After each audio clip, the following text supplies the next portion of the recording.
Hello guys, how you doing? It's Sim UK here. I'm going to speak from the hip regarding Firefighting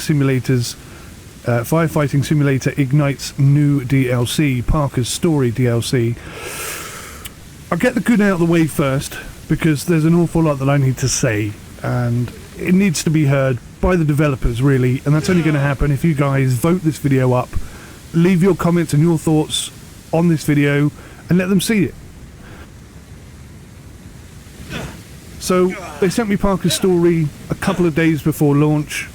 I've got an embargo regarding when I can talk about this, so I'm going to have to be aware of that, let's say. But the good is that for £4.30, £4.50 I think it is, something like that, you get 2 massive missions, and we're talking, well, let me put it this way. Me, on my own, playing with AI, it has taken me 7 hours to complete this mission, and I still haven't completed it. The reason why I haven't completed it is what I want to talk about. But for £4.29 you get some excellent missions, and this one's narrative led, and I need to talk about that as well. This one's narrative led, so it's slightly different from the others. It's got a bit of a backstory as regarding one of the team that we work with, and it's a new direction to go in, and it's really hard. It's the hardest mission that I've tested at all. So from the perspective of having DLC at a reasonable price and it being worth the money, i.e., you know, a bloody good challenge, I think they tick all the boxes there. The problem is, if they don't fix the AI and the bugs that the AI bring with them, people are going to stop playing this game, no matter how many brilliant DLCs they bring out. That's the reality of it. So, at the beginning of the mission, there's a bit of a narrative-led system. And because I've said before that the AI needs to be running on their own thread so that they don't get caught up with all the other crap, whilst the narrative discussion is going on, and I don't want to go into too much detail because I don't want to ruin it for you guys, but there's a bit of a discussion, bit of a disagreement, let's say, and whilst that's going on, you cannot issue any commands to any of the AI at all. At the beginning of a fire, the first 5 minutes, the most important time, terrible oversight from the developers and the designers. In addition to that, and they've done this before and they keep doing this and they must stop doing it, the way they have set this whole game up and all the missions up is very arcadey. The only way you can go in and complete this mission on the hardest possible difficulty setting is if you ignore all of the recommendations and all of the advice that firefighters use for fighting fires. You have to ignore all of the steps you're supposed to use and just go straight to where the most dangerous or the most susceptible victims are. You have a very, very small window to get to 1, 2, 3, 4, 5...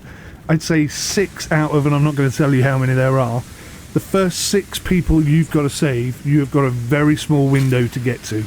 A very small window. Now bearing in mind, if you're playing AI, you can't issue commands for the first 5 minutes unless you issue the first couple of commands immediately, like before you even get out of the truck. You need to start issuing commands. You can get definitely 2 in, sometimes 3. It's an absolute faff. And the way that they've set it up, I think personally you should get 1 star for every person you save, and then 1 star for every room that you save. Now, the destruction and the fire in this building is more than I've seen in any other building at all. The whole place wants to come down. But unfortunately, and trust me, I have put this to the test, the entire building will never collapse, which is a bit of a shame, because that would, in my humble opinion, be the ultimate fail. So you can save all the victims and get X amount of stars for that, but you don't save the building collapses, maybe you lose a couple of your crew. I mean, if they were really going to go down the simulator route, I would personally say you start with crew teammates A, B and C, whatever their names are, and then over a period of time, if they die whilst trying to put out a fire, you have to get a new recruit in, and the new recruit isn't as effective as the guy that you had before because he's not been doing it as long. That's what we want to see, stuff like that. What we've got now is a terrible case of AI just point blank refusing to do what you ask them, AI ignoring what you ask them to do. I've tried every technique. I've tried putting them into a fire, onto a fire, next to a fire. Sometimes when you get them to come and stand in between two fires, they'll turn around and start trying to put out a third one. The whole logic system behind the AI is just atrocious. One of my teammates went down and I managed to save her, and I got her to the medics bay, which by the way is far too far away considering, as I said, the window to get the first 6 people is so small and it takes so long to walk to where the medics are. It's ridiculous. I've just taken to the technique of dropping people, I get them out of the immediate danger and I leave them on the floor and someone else takes them. That's the only way you can do it. I think maybe it would be, fair and advisable if the medics came and got the bloody people off the floor. We take them out of the building, leave them on the floor outside, and the medics take them to the ambulance. I think that would work a lot better than what they've currently implemented. The thing is that they're trying to make it a game. They're trying to make it a game. Do you know, in fires, people die. Firefighters die and victims die, and it's tragic and it's horrible, and you don't want it to happen. But what they want you to do is you have to save everyone all the time, or it's mission fail. I don't think it should be like that. I think it should be X amount of stars for the people you save and X amount of stars for the rooms you save. So yeah, fundamentally, the DLC, excellent. The challenge on the missions, absolutely phenomenal. I think even for human players that work well as a team, could struggle. Now the problem is, as well, once you've completed a mission, once you know where all the people are, because it's the same every single time, you're not going to want to play it again. Where's the challenge? It should be randomised. People should be in any room. They should all be in one room. Or one person in every room. Do you know what I mean? It should be totally random.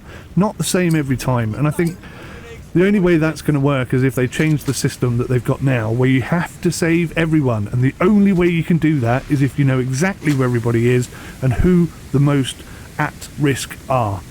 Because there's such a small window to get this sorted that you have to just ignore the reality of how you should approach a fire and just literally run straight through the fire and go to the people that are most likely to die.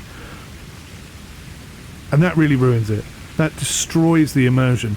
I think this game is phenomenal, but if the developers don't listen to what I'm saying and make these changes, the game is never ever going to reach its full potential, and that's such a shame.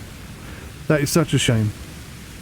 So the DLC, fantastic, but until they fix the AI, until they give the AI just a little bit of common sense, I've written down a whole list of things that the AI need to do. They need to use their spray correctly, they need to know which fire to attack, and if you as commander put them in a position, they should stay there until the fire surrounding them is out, because that's where I want to attack. I want all 3 of us to attack the fire here, and then I'll tell you which room we're going to attack next.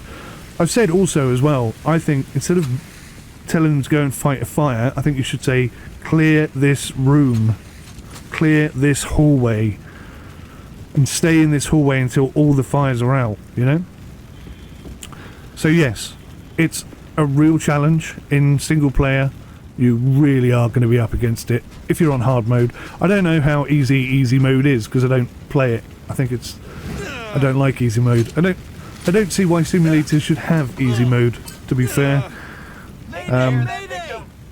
Simcades, absolutely, easy mode all the way, but not a simulator. Anyway, thank you so much for watching. I hope this helps you. The DLC is great, the season pass is great, the game is great, the AI absolutely shocking, and if they don't fix it soon, I think people are going to stop playing. Me included, to be fair. Thank you so much for watching. I'll see you in the next one. Till then, take care. Goodbye for now.